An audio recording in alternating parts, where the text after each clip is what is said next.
Bismillahirrahmanirrahim. Assalamualaikum warahmatullahi wabarakatuh. Waalaikumsalam warahmatullahi wabarakatuh. Alhamdulillahirabbil alamin wassalatu wassalamu ala rasulillahil karim nabiyina Muhammadin wa ala alihi wa sahbihi ajma'in wa ba'd.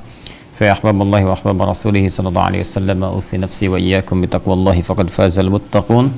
Fala tamutunna illa wa antum muslimun. Faqala ta'ala ya ayyuhalladzina amanu taqullaha haqqa tuqatih wa la tamutunna illa wa antum muslimun.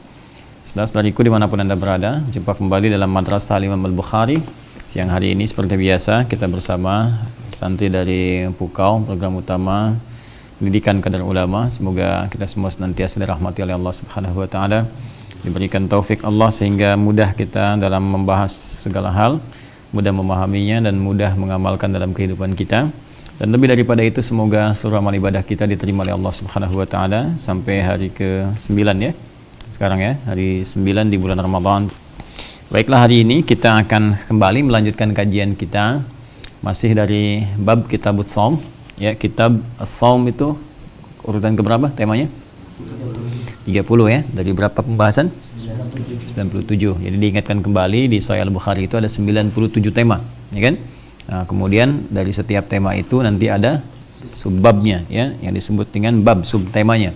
Jadi dari setiap kitab tema ada subtema disebut dengan apa? Bab. Setiap bab ada hadisnya, ada dalil-dalil terkait. Nah, ini kita masuk di kitab atau tema ke-30. Kemudian babnya sudah bab ke berapa kemarin? Bab keempat ya. Sudah bab keempat tapi sudah mengambil hadis berapa? 6 ya. 6 ya. Nah, ini 6 ini dari urutan kitabnya. Jadi kitab Shaum ya, kitab ke-30, bab ke-1 misalnya ada 3 hadis, kan? Bab kedua 1 hadis, bab ketiga 1 hadis, ya. Keempat nanti ada 2 hadis, ya. Jadi kita sekarang sudah sampai di hadis yang ke-6, tapi urutan secara keseluruhan kita sudah ada di 1896 hadis dari kitab Badul Wahyi, ya. Jadi sekarang kita akan ambil hadis yang ke-7, jadi urutan nomor 1897 dari awal pertama kali dan nomor yang ke-7 di kitab ini pada bab yang ke-4. Ya, ini masih bab tentang panggilan dari pintu surga. Nah, cuma nanti ini ada perluasan sebetulnya menjawab pertanyaan dari Faiz kemarin ya. Dari pintu mana saja gitu kan kita akan dipanggil gitu. Nah, ini dijawabnya langsung oleh hadis karena kemarin kita belum masuk ke hadisnya. Sekarang kita akan bacakan dengan lebih lengkap insyaallah. Terkhusus nanti orang-orang yang rajin puasa, di puasa ini kan ada banyak amalan. Ya, nah ternyata bukan puasanya saja yang mengantarkan kita mendapat panggilan dari pintu surga. Masya Allah ya.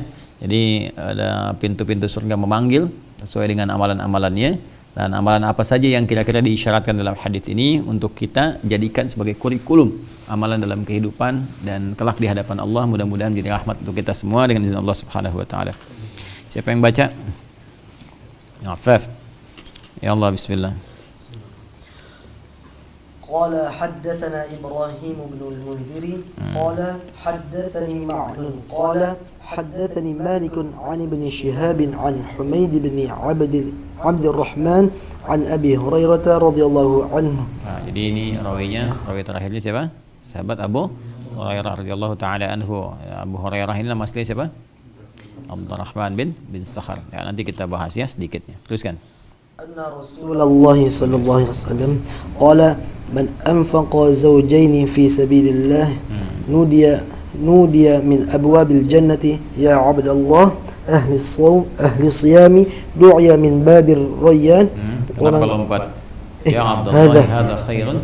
يا عبد الله هذا خير فمن كان من أهل الصلاة دعي من باب الصلاة ومن كان من أهل الجهاد دعي من باب الجهاد ومن كان من أهل الصيام دعي من باب الريان ومن كان من أهل الصدقة دعي من باب الصدقة.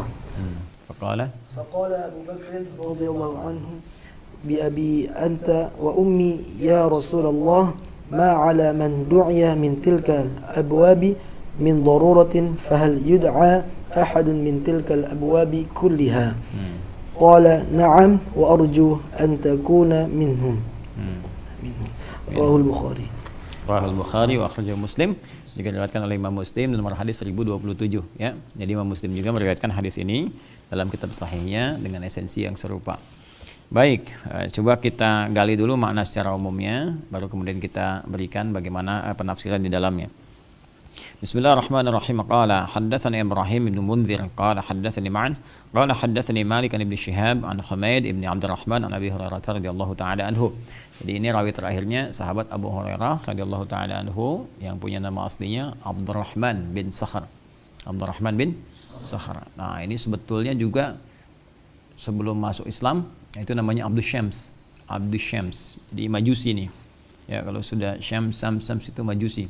Ya, ini Abdus Syams Majusi, kemudian melakukan pencarian. Nah, karena tidak tenang, gelisah, kemudian mencari, sempat masuk Kristen. Ya, kemudian juga tidak tenang, masih gelisah dan menemukan Nabi sallallahu alaihi wasallam di Al-Madinah Al-Munawwarah. Kemudian melihat perjumpaan dengan Nabi dari akhlaknya, perilakunya, sikapnya, ajarannya, dan menemukan agama fitrah yang sesungguhnya. Kemudian masuk Islam. Pada saat itu sudah tahun ke-7 Hijrah. Ya, 7 Hijriah. Jadi Nabi itu wafat kisaran tahun 10 Hijrah.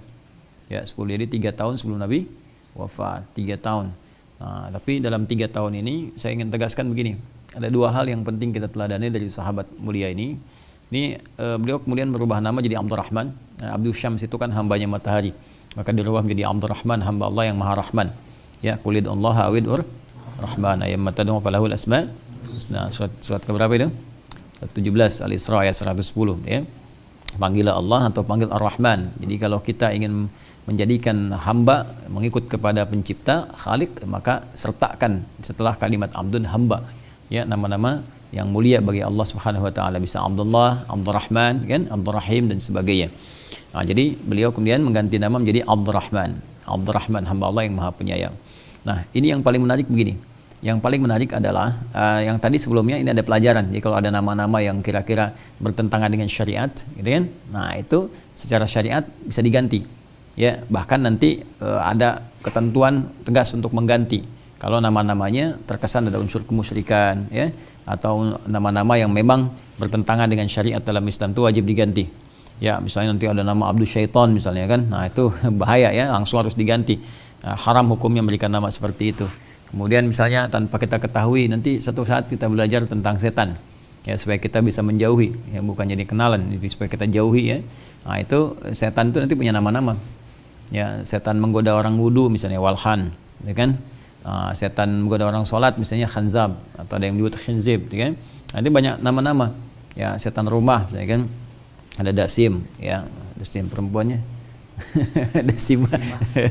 Karena ada setan laki-laki, setan perempuan. Allahumma inni a'udzubika minal khubuthi wal khaba'ith ya. Nah, jadi jangan sampai nanti ada nama, punya nama anak misalnya dikasih nama Walhan, nah itu nggak boleh ya. Ini nama setan gitu kan, ntar dia wudunya nggak pernah sempurna. Atau nama-nama makruh ya, yang tidak disukai, ya, nama itu kan bagian dari doa. Ya, jadi nama itu, sedangkan doa mukhul ibadah. Ya, inti dari ibadah. Jadi kalau seseorang diberi nama, diharapkan dengan doanya itu, dengan namanya menjadi doa kebaikan dalam hidupnya. Maka jangan berikan nama-nama yang membuat dia kemudian menjadi tidak nyaman dengan nama itu, ya, akan menjadi tersakiti atau jadi beban dalam kehidupan. Ya, misalnya dikasih karena bapaknya hobi nonton artis tertentu lawak, lalu dikasih namanya nama lawak misalnya kan anaknya gitu kan, sehingga jadi candaan di kemudian hari. Nah, itu juga mesti dievaluasi. Atau nama-nama misalnya yang kira-kira menghasilkan sesuatu yang sulit, ya. Ibunya misalnya ketika lahiran tengah dalam keadaan galau gitu kan, kemudian anaknya dilahirkan perempuan, ya, si cantik yang galau misalnya kan. Nah, itu juga tetap harus dievaluasi sehingga tidak memberikan kesan yang tidak baik dalam kehidupan. Ya, dan jangan terlalu aneh, misalnya si cantik anti galau, ya kan, si ganteng pantang gelisah misalnya. Itu ya, cari yang bermanfaat lah, cari yang kira-kira banyak maknanya yang bagus ya. Kita pengen bisa jadi ahli hadis, misalnya kita katakan Abdurrahman ahlul hadis, kan, atau Muhammad misalnya kan mufassirul hadis, boleh lah, kan. Muhammad talibul hadis, boleh gitu ya. Ya, cari yang baik-baik maknanya. Baik, di sini mengganti nama menjadi Abdurrahman. Nah, ini punya 2 kemuliaan. Yang pertama, beliau itu termasuk orang-orang yang punya visi yang jauh, ya, nalar yang tajam sekali, orang yang cerdas. Jadi beliau berpandangan begini, ini saya nih melihat Nabi SAW sudah sepuh gitu kan, usia 60 tahun kan, saya terlambat nih. Ya, jadi karena beliau merasa terlambat dibandingkan sahabat yang lainnya. Jadi orang belajar dari Nabi sejak beliau masih dalam keadaan fisik kuat, berjuang bersama Nabi SAW, banyak pelajarannya seperti sahabat Abu Bakar As-Siddiq radhiyallahu taala anhu, Umar bin Al-Khattab, kan, Utsman bin Affan, Ali bin Abi Thalib dan lainnya, radhiyallahu alaihim jami'an. Itu udah lama belajar dengan Nabi. Ya, karena sudah lama, banyak ilmunya, ya, banyak sekali amalannya dan sebagainya. Maka beliau visinya adalah harus mengejar. Ya, harus mengejar. Di sisa hidup Nabi yang ada, sisa hidup beliau juga Abu Hurairah radhiyallahu ta'ala anhu, ya, harus dimanfaatkan sepenuhnya untuk belajar dari Nabi, ya, mendampingi Nabi sallallahu alaihi wasallam dalam setiap aktivitas. Jadi itu visinya. Dia ada sebagian sahabat yang dari awal juga keislaman bersama Nabi, tapi kan punya aktivitas juga. Ya, aktivitasnya misalnya ada yang bekerja juga seperti Abu Bakar Siddiq kan, beliau juga berniaga kan. Kemudian ada yang ya aktivitasnya macam-macam lah, ya. Ada yang aktivitasnya bekerja, ada yang di kebun, ada yang niaga, ada yang macam-macam. Jadi nggak semua orang bisa menyertai Nabi. Kadang ada yang ke majelis Nabi, ada yang mungkin sedang berniaga keluar negeri kan. Sampai ada surah Al-Quraisy itu kan. Ya, li ilafi Quraisyin ilafihim rihlatash syita'i was. Jadi kalau berniaga kan keluar. Ada yang sedang ke Yaman, sedang ke Syam dan sebagainya. Jadi nggak sempat menyertai Nabi sallallahu alaihi wasallam. Nah, ini sahabat Abu Hurairah ini berbeda pandangannya. Jadi ingin memanfaatkan sisa waktunya untuk menggali sepenuhnya ilmu dari Nabi sallallahu alaihi wasallam. Maka sementara yang lain tidak semua menyertai atau ada sebagian menunggu di majelis ilmu, ini beda sendiri. Kadang menunggu depan rumah Nabi dan melihat lebih banyak aktivitas dari Nabi, sehingga banyak meriwayatkan hadis-hadis yang bahkan yang detail spesifik. Seperti cara jalannya Nabi misalnya kan, ketika Nabi menoleh seperti apa, ya, ketika Nabi misalnya bermusafahah, ketika Nabi macam-macam. Sehingga 3 tahun ini efektif. Ya, bisa meriwayatkan hadis banyak sampai Nabi SAW wafat, meninggal dunia, itu kurang lebih ada 7.000 hadis yang diriwayatkan oleh beliau. Ya, karena dalam seringnya mendampingi Nabi. Ya, sementara beberapa sahabat yang lain walaupun dari awal misalnya masuk Islam, tapi kan nggak semua menyertai Nabi seperti Abu Hurairah ini.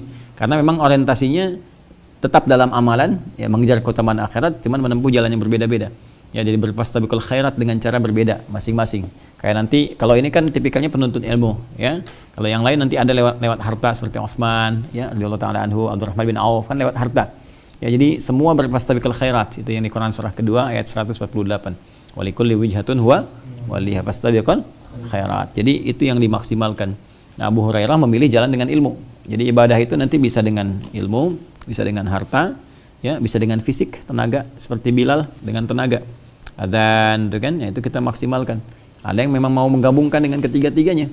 Ya, dia mencari ilmu, juga dapat harta yang cukup untuk bisa beribadah dengan hartanya, bisa zakat, sedekah, ya, seperti misalnya Utsman bin Affan juga, ya, Abdurrahman bin Auf kan, Abu Bakar As-Siddiq, ya, ilmunya cukup baik gitu kan, walau tidak seperti Ali bin Abi Thalib untuk mendalami ataupun Abu Hurairah. Ya, tapi ada dasar-dasar keilmuan yang juga bisa beramal lewat harta dan sebagainya. Ini silahkan maksimalkan. Nanti itu ditiru, termasuk oleh imam-imam setelahnya, dari imam-imam kalangan misalnya tabi'in atau setelahnya, termasuk imam madzhab yang 4. Abu Hanifah kan kaya itu, ya, dari pedagang kain dan sebagainya, bagus, senang sedekah juga, dan wudunya nggak batal 40 tahun.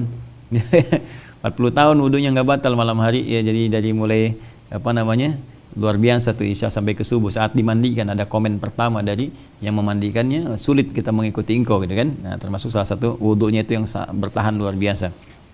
Nah, jadi teman-teman sekalian, kita akan lanjutkan yang pertama, ya. Jadi bagaimana kita kalau kita merasa ada yang kurang, ya, maka kita mengejar yang lain, berfastabiqul khairat, ya, berusaha tambah jam belajarnya. Kalau orang lain misalnya nanti belajar sudah berangkat belajar, tiba kemudian nilai kita kurang misalnya kan, tambah. Orang 3 jam kita 4 jam, ya kan? Orang 4 jam kita 5 jam, atau maksimalkan waktu. Nah, termasuk menghafal Quran. Wah, orang sudah 5 juz, saya baru mulai nih. Nah, coba lihat dia ngambil 1 jam sehari, saya tambah 2 jam, 3 jam. Atau kalau perlu kita fokuskan dulu untuk Quran. Ya. Itu harus seperti itu, kalau enggak tertinggal. Ya, makanya nanti analoginya begini, kita pernah ditanya gini, kalau nanti ada yang bilang Abu Hurairah nih dalam tanda petik, ya, di soal misalnya, kok bisa hadisnya lebih banyak daripada Ali bin Abi Thalib, Sayyidah Aisyah radhiyallahu ta'ala anha misalkan, dan seterusnya, kok bisa? Nah, kita bisa balikin, ya, karena Abu Hurairah itu 3 tahun dihabiskan waktunya untuk mendampingi Nabi, ngikut terus gitu kan, ngikut, catat, hafal, terutama menghafal, ya. Nah, sedangkan beberapa sahabat yang lain kan nggak semua menyertai Nabi. Sayyidah Aisyah kan di rumahnya saja, ya, ada Nabi sallallahu alaihi wasallam. Di luar itu kan nggak sepenuhnya dengan Nabi, ya, karena ada dengan istri-istri yang lainnya juga beraktivitasnya. Nah, ini nanti kasusnya banyak, nanti itu khazanahnya akan banyak sekali, ya, termasuk dalam salat sunnah misalnya, saat Nabi di rumah Sayyidah Aisyah, salat malamnya kan nanti kita lihat berbeda dengan saat di rumah Sayyidah Maimunah, gitu kan? Yang di sini 4-4-3, yang di sana 2-2-2-2, ujungnya 1 kan? Nah, jadi dari situasi itu saja kita sudah lihat bagaimana fleksibilitas Nabi memberikan tuntunan sesuai dengan bagaimana keadaan makmum, ya, gitu ya. Tapi kan nggak semua menyertai. Nah itu Abu Hurairah ya mungkin di rumah Nabi nggak bisa masuk, tapi di luar itu beliau nempel terus gitu ya. Karena itu hadisnya dalam 3 tahun banyak karena memang waktunya dikhidmatkan untuk itu. Sama dengan anak kecil 5 tahun semua waktu dihabiskan menghafal Quran aja. Ada orang 50 tahun baru hafal juz 30. Ini 5 tahun kok baru sudah hafal 30 juz. Kita bisa balik tanya, Anda kan 50 tahun kemana aja waktunya gitu kan? Nah, sama dengan sekarang, ini Ramadan keberapa? 9. Kemarin yang ikut karantina virtual itu di karantina menghafal fokus untuk Quran ada yang 8 hari udah dapat 15 juz. Saya dapat laporan kemarin ya, karena waktunya dihabiskan untuk Quran. Ya, ada kan sementara yang masih beraktivitas, bekerja, baca ini, baca itu ya. Kalau kita mau bapatnya banyak, ya fokusnya lebih banyak.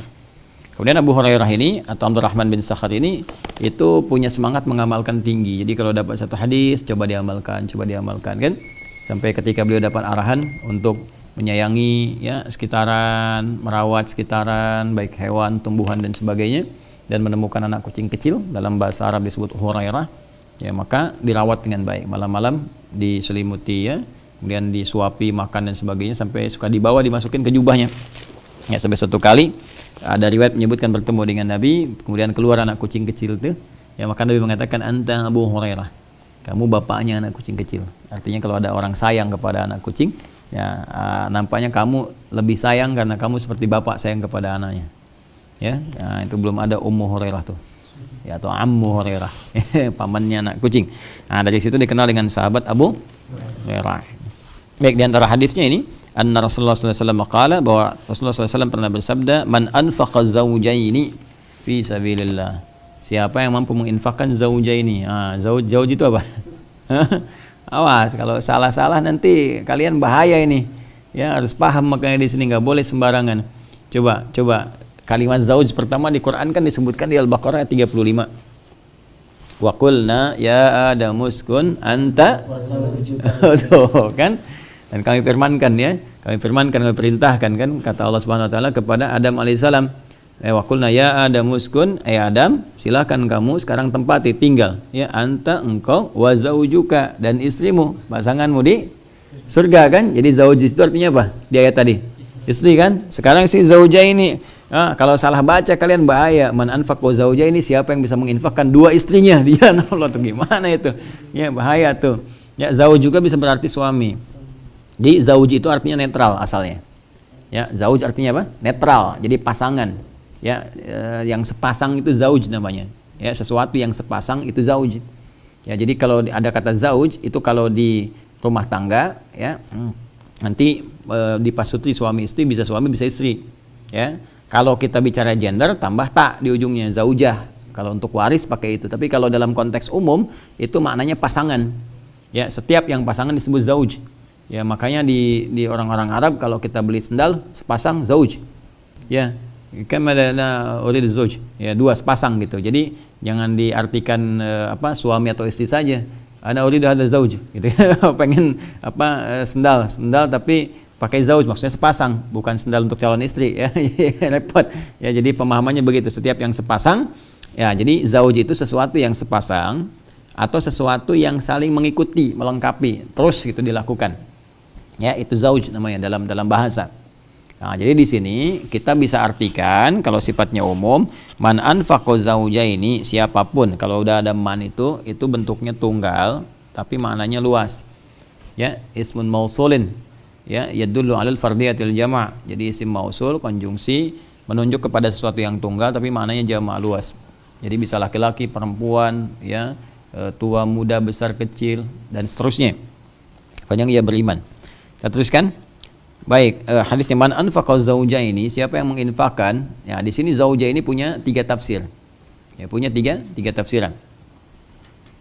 Ya, baik, yang pertama adalah segala yang berbentuk pasangan, berbentuk 2 paling minimal. Jadi pasangan itu kan 2 paling minimal, ya. Jadi bisa maknanya luas. Bisa misalnya tentang materi uang, ya dirhamaini atau misalnya dinaraini, ya kan? Kalau ditarik ke kita misalnya juta ini, gitu kan, dolar ini gitu ya, ke konteks kekinian. Jadi siapa yang menginfakkan di sini zauja ini bisa diartikan materi, semacam misalnya dirham ini 2 dirham. Itu kan jadi kan sepasang bukan cuma 1 koinnya saja gitu kan, atau dinar ini 2 dirham 2 dinar. Jadi bukan cuma satu tapi sepasang ya, ada dua itunya. Kemudian seperti sekarang misalnya alfa ini 2.000 gitu kan, bukan cuma satu aja tapi dua, atau misalnya $2 gitu kan, dan seterusnya. Jadi ada yang mengartikan di sini sifatnya dua yang saling melengkapi.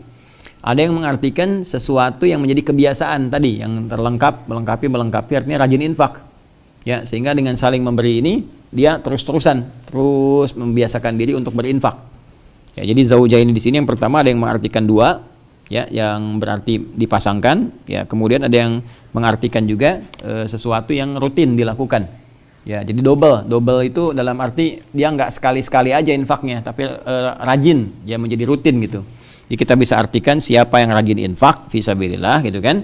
Nah, itu arti yang kedua. Kalau yang pertama, siapa yang berinfak cukup banyak gitu kan, atau dalam arti dia ngasihnya dua gitu kan, ini menunjukkan sesuatu yang beda dari biasanya. Atau yang kedua diartikan siapa yang rutin berinfak, ya, fisabilillah di jalan Allah. Ada yang juga mengartikan sinfa ini, ya, dua amal soleh. Sinfa ini minal amalis salih, ya, minal amalis salih, ya, atau minal amalis salihah. Jadi dua hal yang termasuk amal soleh. Ya, jadi siapa yang mampu mengerjakan, ya, kalau di sini berarti anfaqo di sini kalau diartikan sinfa ini minal amalis salih, mengerjakan artinya siapa yang mampu mengerjakan dua bagian dari amal saleh. Di ini tiga tafsirnya. Ya, yang pertama itu berinfak dengan kadar yang banyak, minimal tadi dua hal, ya, dua bagian. Yang kedua ada yang mengartikan yang rajin berinfak, ya kan? Yang ketiga ada yang mengatakan ini sinfain minal amalis salihah. Jadi dua bagian dari amal saleh. Amal salehnya apa? Ditafsir oleh hadis berikutnya nanti keterangannya. Jadi nanti akan disebutkan amal-amal saleh ini. Nah, minimal siapa yang bisa ngerjain dua, nah itu yang mendapatkan pandangan baik gitu ya. Nah, kita teruskan dulu. Qala man anfaqa zawjaini fi sabilillah. Ya, Nabi SAW bersabda siapa yang mampu berinfak, ya, rutin di jalan Allah, atau jadi kebiasaan berinfak di jalan Allah, atau ada artinya cukup banyak berinfak di jalan Allah, atau ada juga yang mengartikan di sini tadi beramal dua di antara amal-amal berikut. Ya, jadi kalau kita nanti bisa artikan dari mana saja silahkan. Ya kan sekarang banyak amal-amal begini ya. Sekarang misalnya kayak kemarin ada bangun masjid ya, kayak kita sekarang lagi bangun pesantren, ya kan, disiapkan. Terus kan infak itu ada yang rutin tapi dia bikin semampu maksimal yang dia bisa berikan, misalnya 100.000 per bulan dia bikin rutin gitu kan. Nah, ada yang kedua kan ada yang Allah titipkan harta, dia infakkan banyak, misalnya kan ada yang 100 juta, 200 juta dan sebagainya kan. Ada bisa dipahami seperti itu di bagian yang pertamanya. Ada yang dipahami nih ada amal-amal berikut ini yang bisa mengerjakan dua dari itu yang akan mendapat penilaian di sisi Allah. Jelas ya? Nah, tapi syaratnya semua itu punya penilaian di sisi Allah jika fi sabilillah, dilakukan di jalan Allah. Ya, ada yang mengartikan di sini jihad spesifik dalam arti ada tuntutan untuk terlibat dalam medan tempur, medan perang ketika tuntutan itu ada. Ya, ingat ya, sekarang keadaannya nggak sama ya. Jadi jangan hati-hati, jangan sampai latah. Kalau ada kalian ngajak-ngajak kumpul ya, kemudian ada kajian-kajian yang tiba-tiba ini jihad, ayo bom ini siapkan. Kemarin panci udah, besok bikin bom termos, ya, bom kulkas, dan sebagainya. Itu hati-hati ya. Yang seperti itu jauhi, ya, tinggalkan aja karena nggak masuk pada standar-standar yang telah dibangun dalam syariat Islam. Ya, kecuali nanti kalau ada tuntutan-tuntutan yang memang dibenarkan secara syariat, maka nggak boleh sembarangan orang memfatwakan kecuali ada otoritas ya yang tertentu yang memberikan pandangan. Kemudian fisabilillah yang kedua diartikannya lebih luas, semua kegiatan yang dilakukan karena Allah. Ya, termasuk misalnya dalam konteks ini untuk madrasah ya, untuk sekolah tadi pesantren, untuk orang-orang belajar di jalan Allah ya, untuk masjid, misalnya itu semua fisabilillah. Jadi infak bisa disalurkan misalnya untuk pembangunan masjid boleh, untuk biayai orang-orang sekolah boleh, ya, untuk misalnya bangun pesantren bisa, ya, untuk majlis ta'lim boleh. Oke, di majlis ta'lim kan suka ada kotak infak ya, di masjid ada kotak infak dan sebagainya itu. Ya. Kemudian nudiya min abwabil jannati ya Abdullah hadza khairun. Ya, maka dia akan dipanggil dari pintu-pintu surga, ya Abdullah hadza khair. Ya, amalan kamu ini bagus. Ya, amalan kamu ini bagus. Ya, mungkin ini yang tafsiran ketiga ini agak mendekati. Ya, tafsiran ketiga, siapa yang melakukan dua perbuatan yang bagus ya, dia amal saleh, ya kemudian akan dipanggil dari pintu-pintu surga. Ya, dipanggil dari pintu-pintu surga karena ini satu kalimat ditafsirkan oleh hadis-hadis yang lain. Walaupun dua yang pertama pun bisa masuk dalam tafsiran itu. Ya.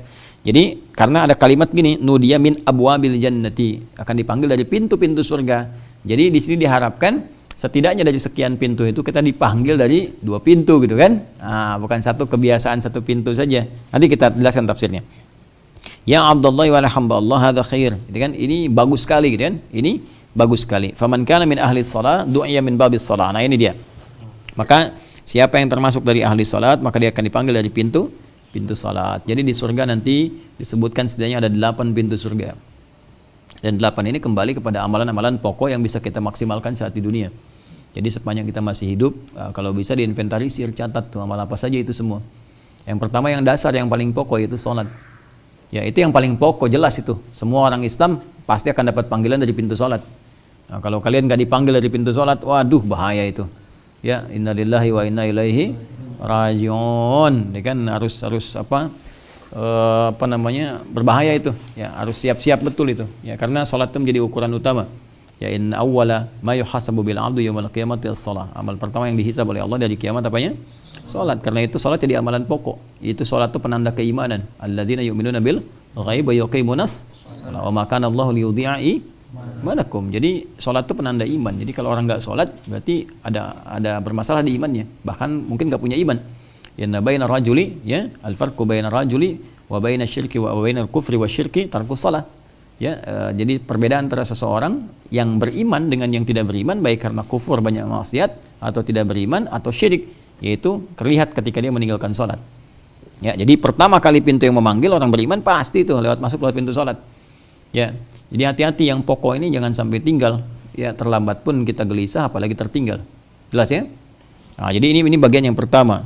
Nah, kalau kita ingin maksimal di situ, nanti maksimalkan tambahan sunnah. Dia ada nanti pintu salat itu kan masih umum tuh. Dia ada pintu tahajud tuh kan. Nah, itu maksimalin tambah sehingga panggilan lebih kencang gitu kan.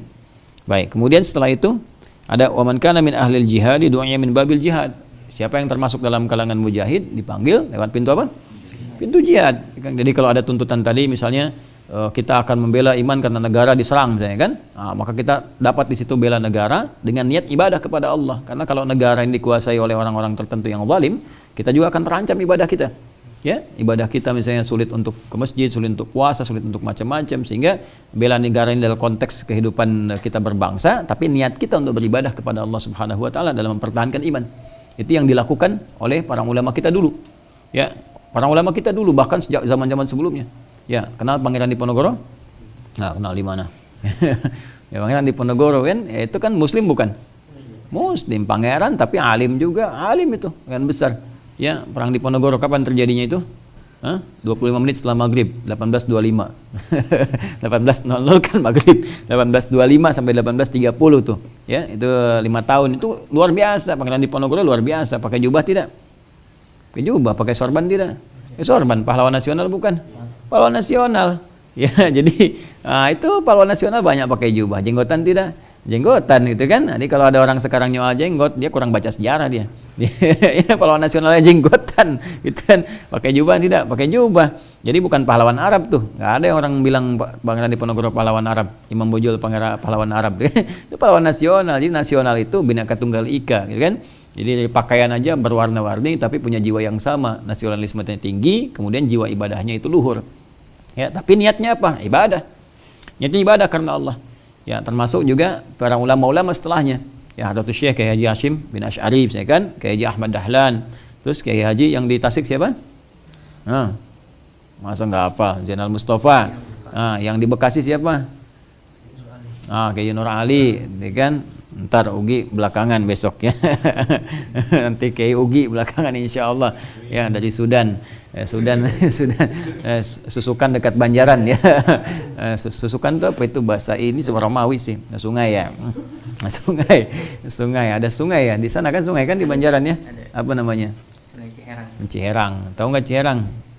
Ciherang itu Cibening, sini Jati Bening, Herang itu Bening ya. Di tempat lahir saya juga ada di Pandeglang Ciherang. Ya, dulu saya SD punya teman di Ciherang. Ada 2 saya, laki-laki sama perempuan. Satu Agib, yang kedua Ira. Itu dulu teman saya SD tuh. Masih ingat saya. Di daerah Ciherang ada. Tapi cai banyak karena kita banyak air di Indonesia ya. Ciherang apalagi? Ciamis, ya kan? Chicago. Di sini Chicago, di Amerika Chicago. Baik, udah balik lagi ke sini ya. Ya, jadi seperti itu orang berniatnya berjihad, ya, berjihad di jalan Allah. Karena itu kalau kita ngaji misalnya Riyadhus Shalihin 1896 hadis di babul ikhlas, kitab yang pertama, pembahasan pertama itu jelas, ya, diadukan pada Nabi sallallahu alaihi wasallam ada orang yang berjuang. Ya, pertama dia berjuang karena ingin dikenal sebagai orang hebat saja. Ya, pemberani gitu ya, pemberani. Yang kedua, dia berjuang hanya untuk sekedar konteks kehidupan kelompok aja. Jadi untuk kelompok dia, kalau kita misalnya berjuang demi daerah kita, bangsa kita atau negara kita gitu kan secara umum. Yang ketiga, ada yang disebut dia berjuang, dia tegakkan karena Allah. Ya, dia tegakkan karena Allah. Jadi lakukan semua karena Allah, lillah. Dan kalau sudah semua karena Allah, semua lingkaran lingkungan kita juga dapat. Ya, misalnya gini, apakah dengan bekerja karena Allah lantas kita jadi turun bekerjanya? Tidak. Justru lebih semangat. Yang direktur tetap jadi direktur dan jujur, nggak ada korupsi karena merasa ketika bekerja diawasi Allah, harus tepat waktu, gitu kan? Karena dihisab. Ya, jangan sampai minta hak lebih tinggi daripada kewajiban, itu pasti gitu. Nah, pejuang juga kata Nabi, litakuna kalimat yuqatil litakuna kalimatullahi al-ulya. Siapa yang berjuang gitu kan untuk menegakkan kalimat Allah itu yang paling tinggi, maksudnya dia lakukan ibadah karena Allah Subhanahu wa taala untuk menunjukkan itu. Ya, fahuwa fi sabilillah, maka itu yang dimaksud fi sabilillah. Makanya ulama-ulama dulu, teman-teman sekalian, ya, dan saudara-saudariku dimanapun Anda berada, itu mereka niatkan semua karena Allah. Dan konteks perjuangannya, konteksnya adalah terkait dengan aktivitas yang dikerjakan. Bisa jadi bela negara, bela bangsa, gitu kan, mengusir penjajah pada waktu itu. Ya, sampai ada resolusi jihadnya, kayak Haji Hashim bin Asy'ari.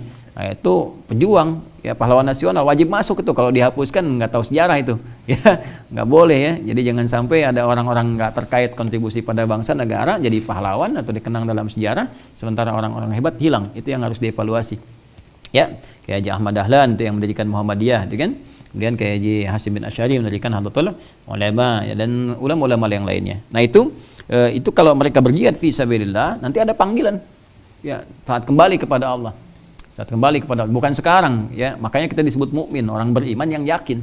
Di antara keyakinan kita, wabil akhirati hum yuqinun. Ya, Al-Baqarah ayat keempat, wabil akhirati hum yuqinun, ya. Dan mereka yakin ada kehidupan nanti setelah kita meninggal. Karena yakin kita beramal. Kalau nggak yakin ngapain beramal? Makanya orang-orang yang nggak sholat, orang-orang yang nggak puasa, karena nggak yakin. Ya, tapi kan kita nggak ada ruginya, sama-sama meninggal juga. Nanti setelah meninggal kan baru ketahuan. Ya kan? Setelah meninggal kita baru tahu, karena kita yakin ada kehidupan setelah kita wafat dan ada bekal yang berbeda yang harus kita siapkan. Bekalnya apa ya? Sholat itulah kita, ibadahlah, puasa lah gitu ya. Nah, keyakinan itu yang menjadikan kita beribadah saat ini. Kalau kita nggak yakin ada kehidupan setelah wafat, ngapain kita ibadah? Karena itu orang-orang yang nggak ibadah, yang nggak sholat, yang macam-macam, mereka nggak yakin ada kehidupan setelah ini. Ya kan? Atau mereka punya konsep berbeda. Ya, nanti kita lihat setelah meninggal akan ketahuan. Ya, siapa yang benar, siapa yang kemudian ya berada dalam jalur yang harus diluruskan kembali. Paham di sini ya? Jadi keyakinan kita itu, dan itu bisa diuji. Dan di muka bumi di dunia ini yang menawarkan keyakinannya diuji hanya Islam. Silahkan dicek. Ya, Islam itu membuka dialog, silahkan dicek. Bahkan Quran menantang. Kalau ragu pada Quran, silahkan bikin semisal Quran. Ya, coba kitab suci mana di muka bumi ini yang membuka kepada semua kalangan untuk menguji kebenarannya? Cuma Al-Quran. Silakan Anda cek. Wa in kuntum fi raibim mimma nazala ala fa'tu bi suratim mithli. Al-Baqarah ayat 23 itu kan. Kalau kalian ragu terhadap Al-Quran, ragu aja, silakan cek, buktikan. Ya, dari tata bahasanya, dari isinya, dari mu'jizatnya, nggak ada seperti Quran. Ya, nggak ada. Nanti lain waktu kita bahas, sempurnakan. Jadi ini gambaran bahwa kebenaran risalah kita. Kenapa kita yakin? Karena semua hal di Islam itu bisa diuji. Ketuhanan ada ujinya, silahkan diuji. Ada logikanya di Al-Quran. Ya, ini loh yang harusnya Tuhan punya sifat begini. Kalau bukan begini berarti bukan Tuhan. Ada ngujinya. Ya, sholat juga diuji, silahkan. Jadi semua. Jadi akhirnya ketika kita membuka untuk diuji dan menemukan kebenarannya, di situ keyakinan kita makin kuat. Makanya dasar kita itu di Islam ilmu. Ya, bahkan tauhid pun pakai ilmu. Fa'lam annahu la ilaha illallah. Quran surah 47 ayat 19. Fa'lam, mesti punya ilmu. Annahu la ilaha illallah. Dasar kita ilmu, pengetahuan. Jadi nggak ada di sini keyakinan di muka bumi ini yang menawarkan keyakinannya untuk diuji kecuali Islam. Ya, termasuk juga dengan kitabnya dan sebagainya. Dan sampai hari ini, ya, selalu yang menguji itu mengakui keunggulan-keunggulan yang tidak pernah menemukan kecacatan baik dalam Al-Quran atau hadis-hadis Nabi SAW sampai saat ini. Ya, dan buktinya semua sama. Coba, dari zaman Nabi SAW 15 abad sampai dengan sekarang. Ya, sholatnya kan sama. Sholat sama, ngaji sama, Qurannya sama. Sama, mana ada yang bisa bertahan karya manusia seperti itu. Silahkan lihat kitab manapun di muka bumi itu bahasanya sama nggak dari sejak dia turun sampai dengan sekarang. Ya, coba cek. Jangan-jangan nanti ibadah di Bekasi sama di Bali beda bahasanya, ya kan? Atau sama di Padang, Sumatera beda, atau sama di luar negeri beda. Orang Islam sholat sama semua bacaannya. Nggak ada di Indonesia orang sholat misalnya, oh orang saya dari Pandeglang, Allahu Akbar, Jakarta Tuhan gua gede, ini Bandung Allah nu ageng, nggak ada, semua Allahu Akbar. Ya, sampai ke daerah Afrika, sampai kemana semua Allahu Akbar, sama semua dari dulu sampai sekarang. Ini menunjukkan otentisitas atau kemurnian ajaran Islam. Itu jihad. Jadi yang kalau tidak ada panggilan jihad dalam konteks kemudian fisik, perjuangan fisik, maka jihad-jihad turunan itu berlaku. Ya, turunan yang pertama termasuk pokok itu menuntut ilmu. Talabul ilmi tafaqquh fid din. Dalilnya Quran surah 9 ayat 122. Wa ma kana al mu'minuna liyanfiru falawla nafara min kulli firqatin minhum ta'ifatan liyatafaqahu fid din wa liyunziru qaumahum idza ilaihim la'allahum yahdharun. Jadi kalau misalnya enggak ada panggilan jihad secara fisik, maka menuntut ilmu itu setara. Ya, setara. Bahkan Al-Imam Al-Maraghi dalam tafsirnya Al-Maraghi itu mengatakan kalau jihad fisik itu enggak ada panggilannya, belum ada kondisinya, maka menuntut ilmu itu berada di atas jihad fisik. Artinya pahalanya tinggi. Pahala tinggi. Nah, seperti yang kita lakukan sekarang, kalian belajar sekarang ini. Nah, tapi harus benar tafaqquh, belajarnya supaya ingin paham dan mengamalkan lagi kembali ke masyarakatnya, berjuang yang ikhlas, ya. Jangan sampai agama digunakan jadi alat-alat untuk mencari dunia dan sebagainya. Nah, kalau kalian benar itu kalian mujahid. Ya. Nah, jadi kalau sekarang kalian belajar, tiba kemudian meninggal, maka statusnya mujahid fi sabilillah. Oke, mau begitu? Bentar lagi ya, habis kajian aja. Kalau sampai ajalnya, kalau belum sampai ajal ya nggak bisa juga gitu ya. Ya, jadi sesuai ajal. Karena itu kita berusaha sepanjang hidup belajar. Tafaqquh fiddin sepanjang hidup. Ya, supaya status kita itu naik dari biasa menjadi mujahid. Update status terus ya, update. Jangan cuma di Facebook, ya di YouTube ya atau di yang lain-lain kalian update status. Ya, ngajinya yang benar, bukan tabaya tubuh YouTuban, ya fasbaka Facebookan, ya, tidak. Ngaji yang benar, update status kita. Jadi kalau kita berusaha meningkatkan diri untuk belajar, memperbaiki ya pemahaman kita akan agama, mengajarkan kembali dengan cara yang benar, sanad yang benar, itu status kita saat masih belajar itu naik menjadi mujahid fi sabilillah. Dan akan ditimbang di hari kiamat. Jadi nanti yang ditimbang tuh kalau para syuhada yang terkait dengan peperangan, medan fisik, nanti darahnya ditimbang. Ya kan? Ya itu riwayatnya populer sekali. Tapi kalau pejuang kita seperti belajar sekarang, tintanya ditimbang. Nah itu ilustrasinya. Ya, antum nulis-nulis berapa banyak kan keluar tinta dan sebagainya. Belajar para ulama tuh nulis kitab banyak-banyak tuh. Ini Al-Bukhari aja. Ini Sahih Al-Bukhari ini kan yang 1 jilid begini. Ya kalau yang kita lihat syarah sederhananya 4 jilid. Yang Ibnu Hajar Al-Asqalani 18 jilid. Itu baru satu kitab ditulis 18 jilid. Nulisnya pakai apa? Iya pakai tinta. Kan dulu belum ada komputer. Ya pakai tinta begini gitu kan. Terus belum ada lampu seperti kita yang seperti sekarang. Ya, itu bahasa Spanyol cempor gitu kan. Kalau di di Cekoslovakia kan semprong. Lampu gini lihat-lihat kan udah gitu pakai mesin tik. Mesin tik kan begini tuh cukup lama juga. Ya, itu 18 jilid itu baru satu karyanya belum yang lain. Yaitu tintanya ditimbang. Nah, itu yang mengatakan bahasa kiasan sama-sama berjuang. Ya, sama-sama berjuang sampai akhir hayat. Nah, itu nanti insyaallah di hari kiamat akan dipanggil lewat pintu jihad. Wa man kana min ahli al-jihad du'iya min babil jihad wa man kana min ahli siyam du'iya min babir rayyan. Nah, siapa yang termasuk ahli siyam? Ahli siyam, asyam, bukan asyap ya, asyam. Nah, itu nanti siapa yang termasuk ahli siyam dipanggil dari pintu rayyan. Ahlun itu dengan ghairu ahlin beda. Ya, sekarang gini. Kalau kita ingin katakan misalnya pemanah dengan ahli panah, beda nggak? Beda. Kalau ahli itu artinya apa? Sudah terbiasa, ya. Kalau dalam pekerjaan terbiasa. Nah, dunia takhusus sudah spesifik, sudah spesialis. Jadi emang ada spesialisasi puasa. Jadi ketahuan nih. Ya, dan kebiasaan ini udah diketahui, ahli dunia juga udah paham nih. Udah nggak usah nawarin hari Senin dia mah ahli puasa. Nah, udah ketahuan kan? Gitu. Dia udah nggak usah nawarin si fulan, dia mah puasanya puasa Daud, gitu kan? Nah, jadi ya susah ngetahui jadwalnya, itu candaan-candaan saja, tapi udah ketahuan dalam setiap kesehariannya udah kelihatan. Bukan cuma Ramadan yang dia kejar, ya setiap ada peluang untuk puasa dia puasa.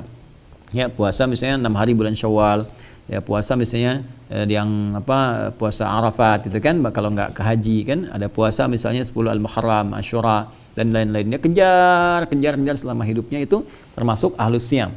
Ya, faman kana min ahlus siyam du'ya min babi ar-rayyan, maka akan dipanggil dari pintu namanya apa?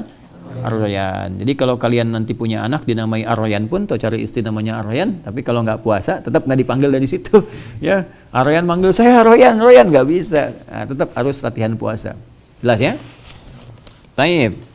Teruskan. Wa man kana min ahli shadaqati du'ya min babis shadaqah. Siapa yang termasuk ahli sedekah maka akan dipanggil dari pintu apa? Sedekah. Maka tugas kita sekarang adalah coba inventarisir ini semua. Ada amal apa saja? Kalau kembalikan ke awal hadis tadi, usahakan setidaknya ada 2 yang dipanggil. Ya, 2 pintu manggil. Kalau pintu salat itu udah biasa. Ya, udah biasa. Ya, kalian dipanggil ya jangankan kalian yang bangun. Ya, Amil bangun, saya bangun semua sholat, ya kan? Ya kan? Ya, jadi semua dari awal sampai generasi kekinian ya insya Allah kalau sholat semua bangun. Tapi apa yang membedakan kita dengan yang lainnya? Ya, kalau mau spesifik misalnya ya tahajudnya tambah untuk di sholatnya. Tapi kalau kita ingin amalannya setidaknya beda dengan orang lain, setidaknya cari amalan lain lagi.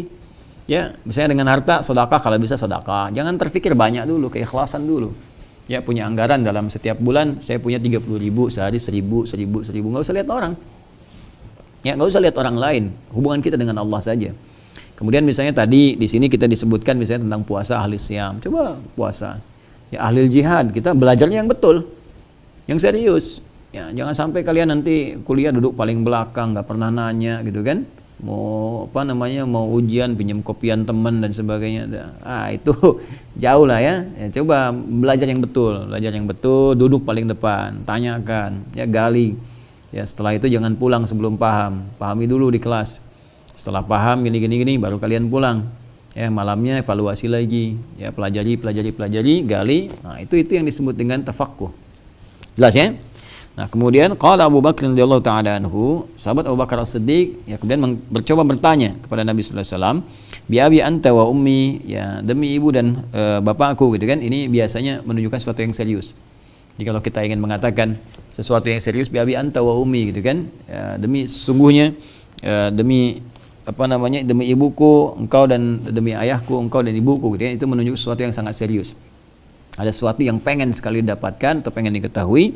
Demikian kemudian menyampaikan. Ya, kadang-kadang ada redaksi yang sampai sumpah, walladzi nafsi biyadihi gitu kan, demi jiwaku yang digenggam oleh Allah Subhanahu wa taala, walladzi akramaka, demi Allah yang telah memuliakan engkau misalnya kan. Itu ada redaksi-redaksi menunjukkan keseriusan. Ya Rasulullah, ma ala man du'iya min tilkal abwab min daruratin fahal yud'a ahadun min tilkal abwab kulliha. Itu kan? Baik. Ma ala man du'iya min tilkal abwab min daruratin. Ya kan, itu kan seharusnya setiap orang itu bisa dipanggil dari satu pintu-pintu itu gitu kan, semestinya, khususnya pintu sholat tadi. Jadi kalau orang mau masuk surga kan harus dipanggil satu dari itu kan, ya kan?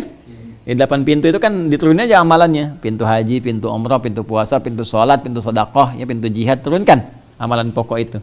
Jadi kalau mau masuk surga itu darurat sudah pasti, darurat itu sudah pasti dalam konteks ini ya. Ma'lumun bid darurah itu sudah dipahami secara bersama, secara mutlak artinya. Jadi darurat itu kalau dalam bahasa fikih itu sesuatu yang sifatnya mendesak, gitu kan? Beda dari biasanya. Tapi kalau dalam bahasa umum itu sesuatu yang mutlak diketahui. Ya, jadi kalau orang mau masuk surga udah mutlak pasti tahu harus dipanggil salah satu pintu itu. Kalau nggak dipanggil pintu itu ya nggak ke surga. Gitu kan? Ya, pintu surga nggak dipanggil ya nggak masuk gitu kan. Ya, jadi harus mengamalkan satu diantaranya, terutama sholat. Nah, sahabat Abu Bakar ini pengen lebih daripada itu untuk mendapatkan kemuliaan sekaligus menunjukkan kesungguhan dalam beribadah. Qala, ya, apa yang beliau sampaikan? Fahal yud'a ahadun min tilkal abwabi kulliha? Apakah ada orang yang dipanggil dari semua pintu itu? Masya Allah, semua manggil saut-sautan.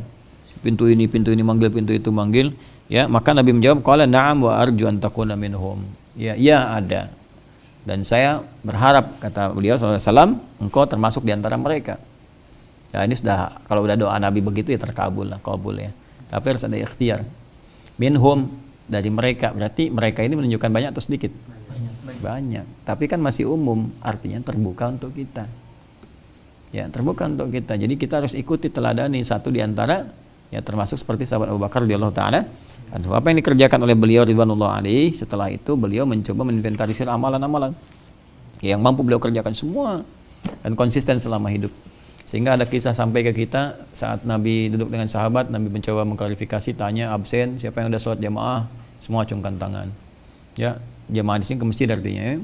Dan siapa yang nengok orang sakit, semua acungkan tangan, sebagian turun, Abu Bakar masih angkat. Siapa yang udah nyolatin orang sakit, Abu Bakar ngangkat.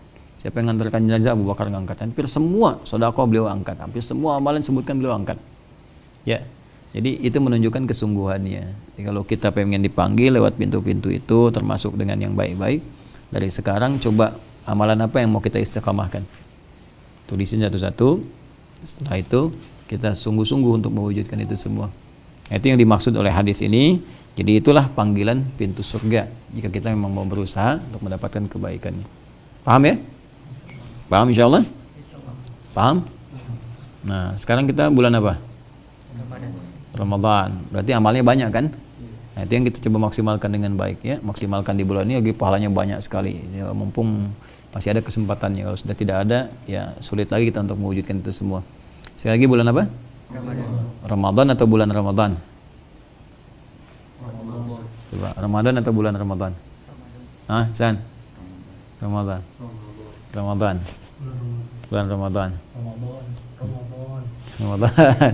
Nah, itu nanti kita lihat di hadis berikutnya. Apakah kita panggil Ramadan atau bulan Ramadan atau bulan suci Ramadan, ya, ataukah bulan penuh berkah dan sebagainya, kan? Nah, seperti apa panggilan yang benar? Nanti ada orang-orang yang saklek, nggak boleh bulan suci, apa semuanya nggak suci, gitu. Atau nggak boleh bulan panggil Ramadan. Nah, kita lihat nanti apa sesungguhnya panggilan yang tepat untuk bulan Ramadan dan apa makna Ramadan. Jangan-jangan yang panggil Ramadan bulan Ramadan nggak tahu lagi artinya Ramadan itu apa. Emang Ramadan itu apa? Itu loh yang jagain toko kelontong depan, itu Pak Ramadan gitu kan. Sama orang nyariin hilal kan, orang lagi lihat-liatin hilal di pantai kan, awal-awal dia malah nyari security karena ada Pak Hilal lagi tidur lagi cari-cari. Ya, jadi itu yang nanti kita betulkan. Baik, sekira itu ya, paham insyaallah ya? Baik, ada pertanyaan? Tidak, karena kalau sudah paham nggak boleh nanya. Ya ayyuhalladzina amanu la tas'alu an syai'in tubdalakum. So, kalau orang-orang beriman, kalau masih punya iman, kalau persoalan sudah jelas dipahami, jangan banyak bertanya lagi. Khawatir banyak bertanya itu menjadikan yang jelas semakin tidak jelas. Paham insyaallah? Ada pertanyaan? Tidak.